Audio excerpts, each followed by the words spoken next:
Assalamualaikum viewers, I am Sadia Chaudhary here, and in this lecture we will start new chapter number 7 of 9th mathematics science, and chapter name is linear equations and linear inequalities.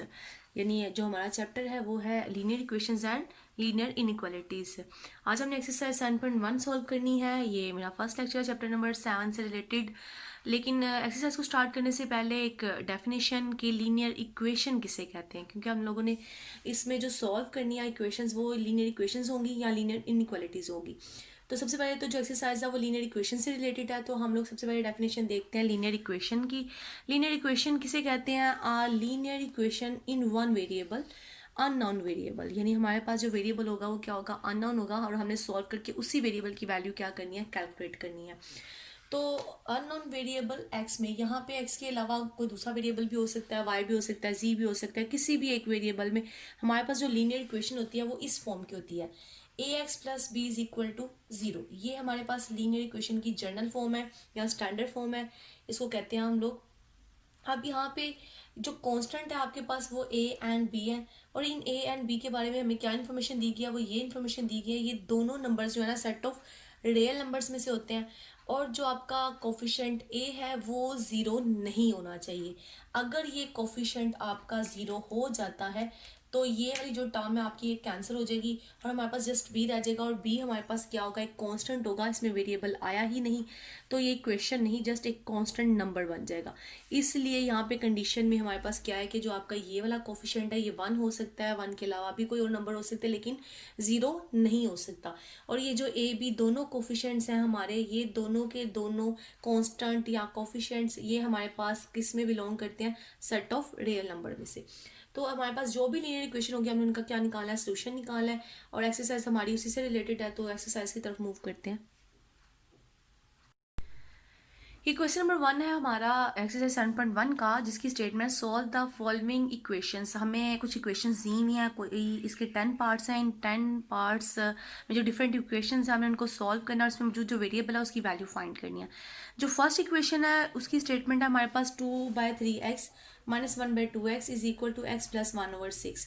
अब हमने इस equation को solve करना है, और इसमें जो variable x involve है इसकी वैल्यू को हमने फाइंड करना है। तो इनको फाइंड करने के बहुत सारे मेथड हैं। आप सारे सेम, यानी मतलब वेरिएबल वाली टर्म्स एक साइड पे इकट्ठी कर लें, और जो कांस्टेंट टर्म्स हैं वो इक्वल की दूसरी साइड पे इकट्ठी कर लें, या डायरेक्ट इसी तरह से आप एलसीएम ले लें, लेफ्ट साइड पे एलसीएम अलग से, राइट साइड पे एलसीएम अलग से। तो बहुत सारे तरीके हैं इनको सॉल्व करने के। अगर आप मैथ के प्रॉपर स्टेप्स को फॉलो किया जाए तो हर यानी मेथड से आपके पास रिजल्ट क्या आता है? सेम ही आता है। तो मैं लेफ्ट साइड पे एलसीएम ले लेती हूँ, राइट साइड पे एलसीएम ले लेती हूँ। जब दरमियान में इक्वालिटी का साइन आता है तो साइड पे इक्वालिटी का साइन नहीं आता। अब यहाँ पे 3 एंड 2 का जो एलसीएम आएगा वो हमारे पास क्या आएगा? 6 आएगा। एंड 3 के टेबल में 6 कब आता है? 2 भी आता है। 3 टू द 6, तो इट्स मीन जो 2 है वो ऊपर वाले नंबर या ऊपर वाले फैक्टर से क्या होगा? मल्टीप्लाई होगा। तो हमारे पास क्या आ जाएगा? 2 टू द 4x आ जाएगा। एंड 2 के टेबल में 6 कब आता है? 2 3 द 6 होता है, तो इट्स मीन जो 3 है वो 1 से क्या हो जाएगा? मल्टीप्लाई हो जाएगा। तो हमारे पास क्या आएगा? 3x आएगा। इसी तरह से अब मैं इस साइड पे अगर एलसीएम लेती हूँ तो यहाँ पे भी एलसीएम क्या आ गया? 6 आ गया। और यहाँ पे अगर इसके डिनोमिनेटर में कुछ नहीं है तो 1 और 1 के टेबल में 6 कब आता है? 6 पर ही आता है। तो इट्स मीन 6 ऊपर वाले एक्स से क्या हो जाएगा? मल्टीप्लाई हो जाएगा। एंड इसके यहाँ पे 6 ऑलरेडी नीचे 6 है, 6 1 था 6, एंड 1 से मल्टीप्लाई होगा तो क्या आएगा? 1 आएगा। अब उसके बाद ये दोनों ऊपर वाली वैल्यूज जो है वो आपकी क्या हो जाएंगी? सब्ट्रैक्ट, और सब्ट्रैक्ट होकर हमारे पास क्या आ जाएगा? एक्स, और ये जो 6 डिनोमिनेटर में वो दूसरी तरफ जाके क्या हो जाएगा? मल्टीप्लाई हो जाएगा। ये 6 और 6 आपस में कैंसिल हो जाएंगे, तो 6x प्लस 1 आ जाएगा। अब यहाँ से मैं 1 को इस साइड पे शिफ्ट कर लेती हूँ और x को यानी उस साइड पे सब्ट्रैक्ट कर देती हूँ, ताकि वेरिएबल्स आपस में सब्ट्रैक्ट करके मैं फाइनल रिजल्ट निकाल सकूँ। तो यहाँ से 5x आ जाएगा, एंड जो 5 है वो यहाँ के क्या आ जाएगा? हो जाएगा, डिवाइड हो जाएगा। तो हमारे पास x की वैल्यू निकल आई है, और वो वैल्यू क्या है? -1/। तो सोल्यूशन सेट हमारा होगा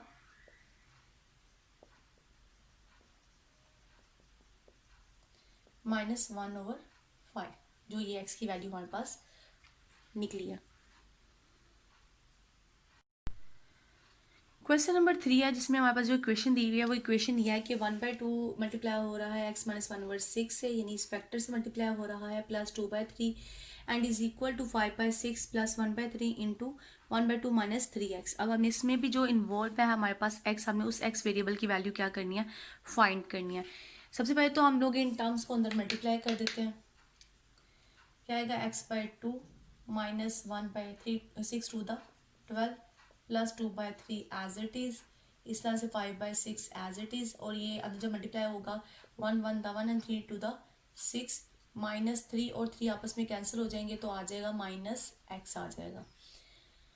एंड इसके बाद हम लोग एलसीएम लेंगे। एलसीएम हम लोग इसी तरह भी ले सकते हैं, और मैंने पहले भी बताया कि हम लोग कांस्टेंट टर्म्स इकट्ठी कर लें, वेरिएबल वाली टर्म्स इकट्ठी कर लें, उसके बाद हम एलसीएम ले लें। तो मैं इसी तरह से एलसीएम ले लेती हूँ। इस साइड पे एलसीएम क्या आएगा, 12 आएगा, एंड 2 के टेबल पे 12 कब आता है, 6 पे आता है, 2 6 था 12, तो 6x से मल्टीप्लाई हो जाएगा, तो क्या आएगा 6x। अब 12 के टेबल में 12 एज इट इज आ गया, इन 12 अंदर 12 आ गया, एंड ऊपर 1 एज इट इज आ गया, and 3 4 the 12 and 4 to the 8 आ जाएगा। अब इस तरफ अगर मैं एलसीएम लूँगी तो वो 6 एलसीएम आएगा, एंड 6 के टेबल में 6 1 पे ही आता है, तो 5 1 द 5 आ जाएगा, 1 1 द 1 आ जाएगा, और यहाँ पे नीचे कुछ नहीं है तो 1 है, तो इट्स मीन 6x से क्या हो जाएगा, मल्टीप्लाई हो जाएगा। और इससे पहले भी काफ़ी दफ़ा ऐसे एलसीएम वाले क्वेश्चंस किए हुए हैं, तो आई होप सो कि आपको आसानी से समझ आ जाएगी। चैप्टर नंबर 4 में भी ऐसे क्वेश्चन हैं, चैप्टर नंबर 6 में भी ऐसे क्वेश्चन हैं, तो वहाँ पे भी ऐसे इक्वेशंस को हमने क्या किया है, इक्वेशंस नहीं थी वहाँ पे, हमारे पास एक्सप्रेशंस थे, हमने उन एक्सप्रेशंस को सॉल्व किया था, सिंप्लीफाई किया था, सिंपलेस्ट फॉर्म तक लेके गए थे। अब यहाँ पे ऊपर क्या आ जाएगा, 6x plus 7 divided by 12 is equal to next 5 and 1 6 minus 6x divided by 6। And अगर मैं इस 12 को इस साइड पे ले जाऊँ, ऐसा तो हम यहाँ पे क्रॉस मल्टीप्लिकेशन भी कर सकते हैं, वो कोई इतना इशू नहीं है, लेकिन मुझे नज़र आ रहा है कि 6 और 12 आपस में कटिंग हो जाएगी, और ये क्वेश्चन ज़रा सिंप्लीफाई हो जाएगा और इजी भी हो जाएगा, इसलिए मैंने सिर्फ 12 को यहाँ मूव किया, अदरवाइज मैं क्रॉस मल्टीप्लिकेशन भी कर सकती हूँ। 6 1 the 6 6 2 the 12, and after cutting ये 2 अंदर मल्टीप्लाई हो जाएगा, हमारे पास आएगा रिजल्ट यहाँ से 6x plus 7 is equal to 6 to the 12 and 6 to the 12x। इस x वाली टर्म को मैं इस साइड पे शिफ्ट कर लेती हूँ, तो वो पॉजिटिव वाली हो जाएगी, और 7 उस साइड पे जाके सब्ट्रैक्ट हो जाएगा। 12 एंड 6 में ऐड होके क्या आ जाएगा, 18x आ जाएगा, एंड 12 में से जब 7 सब्ट्रैक्ट हो जाएंगे तो हमारे पास आएगा 5, और नेक्स्ट 18 जब दूसरी तरफ जाके डिवाइड हो जाएगा तो क्या रिजल्ट आएगा, 5/18। तो सोल्यूशन सेट क्या होगा हमारा, सोल्यूशन सेट इज 5/18।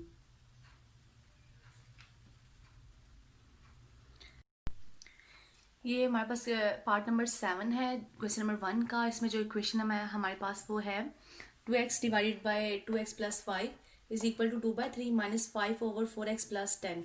हमने यहाँ से वेरिएबल x की वैल्यू फाइंड करनी है। यहाँ पे मैं वेरिएबल को एक साइड पे इकट्ठा कर लेती हूँ। ये वाली जो टर्म है ये साइड पे आएगी, जो नेगेटिव साइन है इसका वो किस में कन्वर्ट हो जाएगा, वो पॉजिटिव में हो जाएगा, एंड 2/3 को मैं उसी साइड पे रहने देती हूँ। अब यहाँ पे एलसीएम लेने से पहले एक फैक्टर मुझे नज़र आ रहा है जिसको हमने कॉमन निकालना है।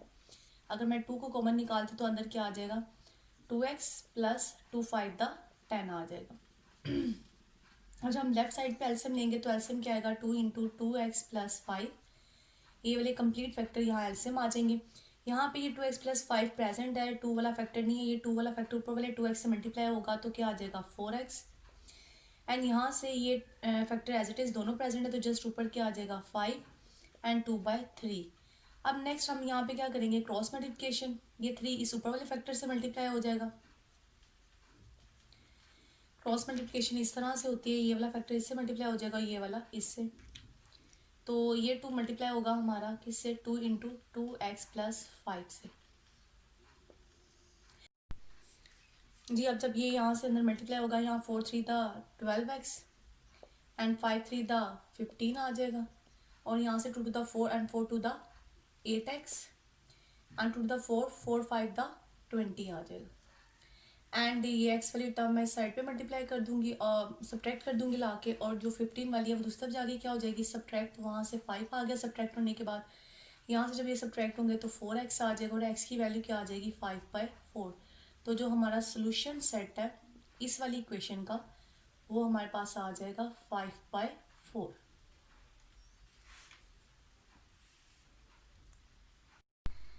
ये पार्ट नंबर 8 है क्वेश्चन नंबर 1 का, और इस में जो हमारे पास इक्वेशन है वो इक्वेशन है 2x/(x-1 + 1/3 = 5/6 + 2/(x-1)।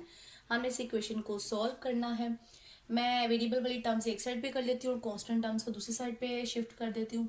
2x/(x-1) ये वाली टर्म इस साइड पे आके क्या हो जाएगी, सब्ट्रैक्ट हो जाएगी, एंड 5/6 एज इट इज, और ये वाली टर्म भी दूसरी तरफ जाके क्या हो जाएगी, सब्ट्रैक्ट हो जाएगी। अब यहाँ पे हम ले लेते हैं एलसीएम। एलसीएम क्या आएगा, x-1। इसके नीचे भी सेम फैक्टर है, यहाँ पे भी सेम फैक्टर है, तो इट्स मीन आपके जो न्यूमिनेटर है वो एज इट इज आ जाएंगे 2x-2। एंड यहाँ पे जब एलसीएम लूंगी तो 6 एलसीएम आएगा। 6 के टेबल में 6 1 पे आता है तो 5 1 दा 5 आ जाएगा, एंड 3 2 दा 6, तो ऊपर 2 1 दा 2 आ जाएगा। सब्ट्रैक्ट होकर वैल्यू 3/6 आ जाएगी, और यहाँ पे 2x-2 डिवाइडेड बाय x-1। अब यहाँ पे क्रॉस मल्टीप्लिकेशन कर देते हैं। 6 2x-2 से जाके क्या हो जाएगा, मल्टीप्लाई हो जाएगा, एंड 3 मल्टीप्लाई होगा x-1 से। यहाँ से 6 2 क्या आ जाएगा 12x, -6 2 12, और यहाँ से 3x एंड -3 आ जाएगा। अब ये जो हमारी टर्म है एक्स वाली ये इस साइड पे आके सब्ट्रैक्ट हो जाएगी, एंड ये 12 जो है दूसरा जाके ऐड हो जाएगा। अब 12 में से 3 चले गए तो 9x आ गया, यहाँ से भी 12 में से 3 चले गए 9 आ गया, एंड जब 9 को 9 से डिवाइड करेंगे तो x क्या आ जाएगा 1। बट यहाँ पे एक कंडीशन दी हुई है कि x आपका 1 नहीं होना चाहिए। सो यहाँ पे हमारे पास रिजल्ट क्या निकला, x इज 1, तो ये तो इंक्लूड नहीं है इसमें क्योंकि ये हमारा सोल्यूशन सेट नहीं हो सकता। तो सोल्यूशन सेट हमारा फिर क्या होगा, खाली सेट, यानी इसका सोल्यूशन एग्जिस्ट नहीं करता इस वाली इक्वेशन का। अब इसी तरह से जितने भी बाकी पार्ट्स हैं क्वेश्चन नंबर 1 के वो आप लोग खुद ही सॉल्व कर लेंगे। अगर किसी क्वेश्चन में मसला हुआ तो मुझे कमेंट में बता दें, मैं उसका सोल्यूशन अपलोड कर दूंगी। अब नेक्स्ट क्वेश्चन नंबर 2 की तरफ मूव करते हैं, क्योंकि क्वेश्चन नंबर 1 के सारे क्वेश्चन इसी तरह से है, बस एल्सियम लेके आपने उसमें मौजूद वेरिएबल की वैल्यू फाइंड करनी है, और वो मैथ की सिंप्लीफिकेशन है जो आप लोग खुद ही सॉल्व कर लेंगे। क्वेश्चन नंबर 2 है solve each equation and check for extraneous solution if any. यानी हमारे पास जो इक्वेशन दी है हमने उन इक्वेशंस को सॉल्व करना है, उसमें मौजूद वेरिएबल की वैल्यू फाइंड करनी है और चेक करना है क्या वो वेरिएबल की वैल्यू इस क्वेश्चन को या इस इक्वेशन को सेटिस्फाइड करती है, तो वो उसका सोल्यूशन होगा। अदरवाइज अगर वो नहीं सेटिस्फाइड करता वो वाला जो सोल्यूशन है हमारे पास, तो वो एक्सटर्नियस रूट में आ जाएगा। तो हम लोगों ने इनको सॉल्व भी करना है, उसके बाद चेक भी करना है क्या जो हमने सोल्यूशन फाइंड किया है वो इस इक्वेशन को सेटिस्फाइड करता है या नहीं करता। अदरवाइज हम उसको किसमें लिखेंगे, एक्सटर्नियस रूट में। चलिए आप सॉल्व करते हैं इसको। हमारे पास जो क्वेश्चन की स्टेटमेंट है या इक्वेशन है वो स्क्वायर रूट 3x + 4 = 2 है। अब मैं दोनों साइड पे क्या कर लेती हूँ, स्क्वायर ले लेती हूँ ताकि ये स्क्वायर रूट वाली जो टर्म है यानी ये स्क्वायर रूट जो है वो ख़त्म हो जाए। Taking square on both sides, 3x + 4 whole square, and इसी तरह से 2 का स्क्वायर, यहाँ से ये कट जाएगा तो 3x + 4 आ जाएगा = 4, और ये 4 दूसरी तरफ जाके क्या हो जाएगा, सब्ट्रैक्ट, एंड सब्ट्रैक्ट हो गया 0 हो गया, और जब हम 3 को इस साइड पे डिवाइड करेंगे तो हमारे पास वैल्यू क्या आ जाएगी, x की 0 आ जाएगी। अब हम लोगों ने चेक करना है कि क्या ये वैल्यू जो हमने फाइंड किया है क्या इस वाली इक्वेशन को सेटिस्फाइड करती है या नहीं करती। अब हम लोग चेक कर लेते हैं। हमारे पास जो इक्वेशन है वो 3x + 4 है = 2। जहाँ हमारा वेरिएबल है वहाँ हमने वैल्यू को क्या सब्स्टिट्यूट करना है, x = 0, जो हमने वैल्यू फाइंड किया है 0 + 4, एंड यहाँ से क्या आ जाएगा 4, एंड 4 का स्क्वायर रूट क्या आ गया 2। Left hand side right hand side के इक्वल आ गई। इट्स मीन जो हमने सोल्यूशन निकाला था वो इस इक्वेशन को सेटिस्फाइड करता है और ये इसका सोल्यूशन सेट है, तो ये एक्सटर्नियस रूट में नहीं जाएगा। इसलिए सोल्यूशन सेट हमारे पास क्या आ जाएगा,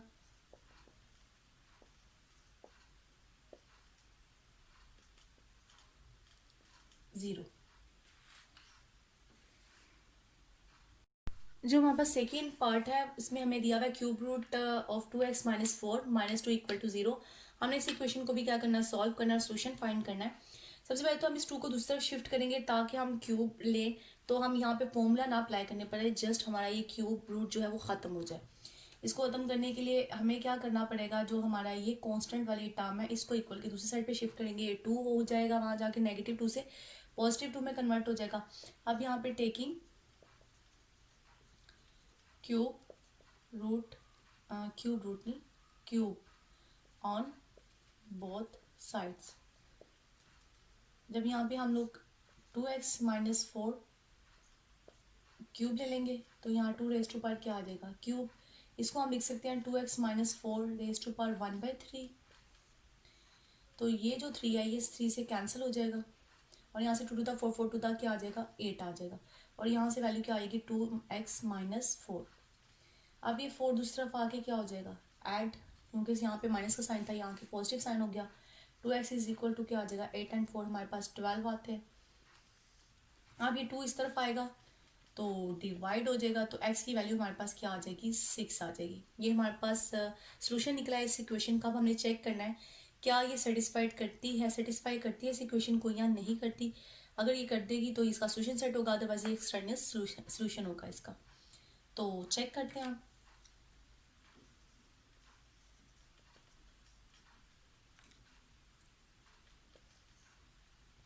जो हमारे पास ओरिजिनल इक्वेशन होती है हमें उसी फॉर्म में इनको यूज़ करना होता है। यहाँ पे 6 आ गया, 6 टू द 12 - 4, एंड 12 जब इसमें से सब्ट्रैक्ट हो जाएगा तो इट्स मीन 8। हम लिख सकते हैं 8 रेज़ टू पावर 1/3, और इस 3 इसको लिख सकते हैं 8 को 2 रेज़ टू पावर 3। जब हम इसको लिखेंगे ये 3 और 3 कैंसिल हो जाएगा, फिर 2 - 2 आ जाएगा, और ये भी क्या हो गया, नेक्स्ट स्टेप में 2 में से 2 सब्ट्रैक्ट हो गए तो 0 = 0, यानी लेफ्ट हैंड साइड किसके इक्वल आ गई, राइट हैंड साइड के। तो ये जो है सोल्यूशन इसको सेटिस्फाइड करता है, इसलिए हम इस लिखेंगे सोल्यूशन सेट इज 6।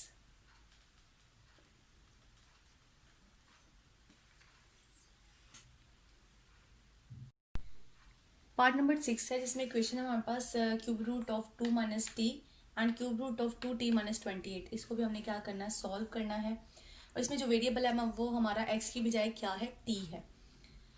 अब यहाँ पे मैं इसको लिख सकती हूँ 2 - 3 रेज़ टू पावर 1/3, और इसको भी 2 - 28 रेज़ टू पावर 1/3। अब taking cube on both side,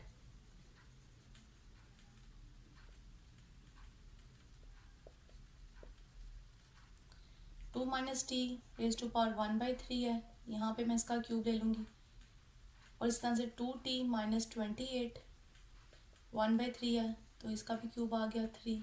ये कैंसिल हो गया, यहाँ से 2t - 28 एंड यहाँ से 2 - t आ जाएगा, एंड t को मैं दूसरी तरफ जाके क्या कर देती हूँ, ऐड कर देती हूँ, और 28 को इस साइड पे लाके ऐड करवा देती हूँ। यहाँ से ऐड होके 3t आ जाएगा, एंड यहाँ से हमारे पास क्या आ गया, 30 आ गया। एंड नेक्स्ट जो 3 है वो दूसरी तरफ जाके क्या हो जाएगा, डिवाइड हो जाएगा, और डिवाइड होने के बाद हमारे पास रिजल्ट आएगा 10, यानी t की वैल्यू क्या आ गई हमारे पास, 10। अब हमने चेक करना है क्या ये t की वैल्यू इस इक्वेशन को सेटिस्फाई करती है कि नहीं करती, तो हम लोग चेक कर लेते हैं। हमें गिवन इक्वेशन क्या है, cube root of 2 - t and cube root of 2t - 28। यहाँ t की वैल्यू सब्स्टिट्यूट करते हैं 10 जो हमने फाइंड की है।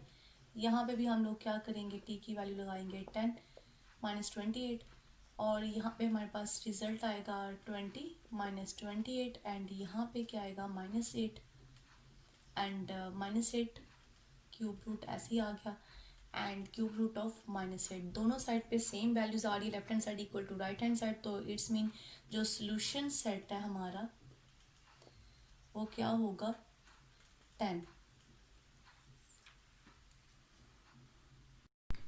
इक्वेशन नंबर जो हमारे पास है 8, वो है square root x + 1 divided by 2x + 5 = 2। हमें इसका भी क्या निकालना है, सोल्यूशन सेट। जैसे प्रीवियस सारे क्वेश्चन किए उसी तरह से हमने इनको भी ऐसे ही करना है, इसको भी ऐसे ही करना है।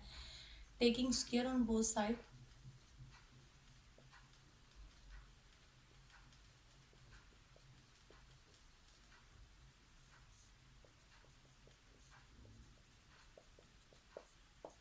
इस साइड पे भी स्केयर आ जाएगा और इस साइड पे भी स्केयर आ जाएगा।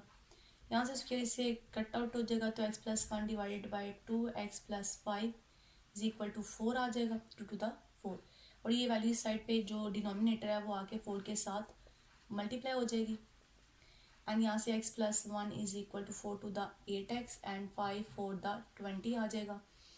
अभी 20 इस साइड पे आके सब्ट्रैक्ट हो जाएगा और x जो इस साइड पे आ जाएगा और सब्ट्रैक्ट होके क्या आ जाएगा 7x एंड यहाँ से -19 आ जाएगा।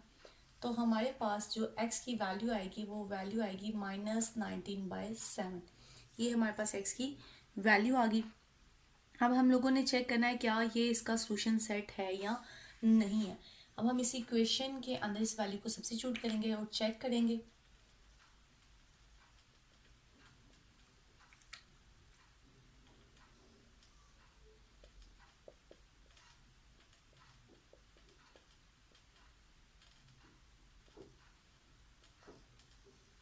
x की जगह -19/7 +1 एंड 2 -19/7 +5 इज इक्वल टू 2। यहाँ पे जब हम एलसीएम लेंगे तो 7 आएगा and -19 as it is and 7 बनता 7। और इसी तरह से यहाँ पे भी नीचे 19 टू द हमारे पास आ जाएगा 38 -38/7 +5 is equal to 2। And next ऊपर जो हमारे पास सब्ट्रैक्ट होके वैल्यू आएगी वो -12/7। अब नीचे बी एल से मिल लेते हैं, नीचे 7 एल से आएगा -38 and 7 5 the 35 is equal to 2 and -12/7 and -38 + 35 तो -3 आ जाएगा ओवर 7 इक्वल टू 2। ये 7 7 से कट गया, -8 से कट गया, तो हमारे पास आएगा 12/3 इज इक्वल टू 2। और ये भी कटिंग हो जाएगी तो 4 आ जाएगा। एंड 4 का जो स्क्वायर रूट होता है वो क्या होता है 2 होता है। तो लेफ्ट हैंड साइड किसके इक्वल आ गया राइट हैंड साइड के, तो इट्स मीन इसने इसको सेटिस्फाइड कर दिया है। तो हमारा जो सोल्यूशन सेट है वो क्या होगा -19/7। अब ये एक्सरसाइज जो 7.1 है वो कंप्लीट हो गया। इंतहाई ईजीएस्ट एक्सरसाइज है। और अगर किसी क्वेश्चन में कोई मसला हो तो आप मुझे कमेंट में बता दें, मैं उसका सोल्यूशन अपलोड कर दूंगी। मेरे चैनल को सब्सक्राइब और लाइक ज़रूर करें। इंशाल्लाह नेक्स्ट वाले लेक्चर में 7.2 को सॉल्व करेंगे। अल्लाह हाफिज़।